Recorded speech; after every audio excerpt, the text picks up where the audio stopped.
এবার একটা ব্যালেনো দেখাচ্ছি। ব্যালেনো খুবই একটা ডিমান্ডিং গাড়ি আছে, মারুতি সাকসেসফুল গাড়ি নিশ্চয়ই। 2016 এর গাড়ি আছে। ওকে। 2026 অবধি ট্যাক্স পেড করা আছে। 16 আর 26 একদমই। নিশ্চয়ই। এর আস্কিং প্রাইস হলো 4,65,000, 4,65,000।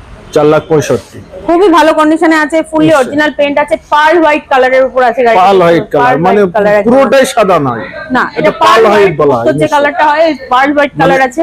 আপনারা দেখছেন ভিডিও, মানে কত সুন্দর চমকাচ্ছে, মানে অরিজিনাল প্রিন্ট হলেই এটা হয়। অরিজিনাল পেইন্ট আছে। আচ্ছা, চারটে টায়ার মানে কতটা কি আছে? চারটে টায়ারই আপনার 90% এর উপরেই টায়ার আছে, একদম গুটি আছে এখনো, একদম টায়ারের গুটি আছে। প্লাস ইনবিল্ড কোম্পানি ফিটেড সবকিছু আছে, এসি, পাওয়ার স্টিয়ারিং, চারটে পাওয়ার window, central lock, music system সবকিছু ইনবিল্ড আছে এটার মধ্যে। ওকে। ফার্স্ট ওনার গাড়ি আছে, আস্কিং প্রাইস 4,75,000। নিশ্চয়ই। তো লোনের জন্য আপনারা ফোন করুন। একদমই। লোন কত টাকা ডাউন পেমেন্ট আপনাদের হবে সেটা 70,000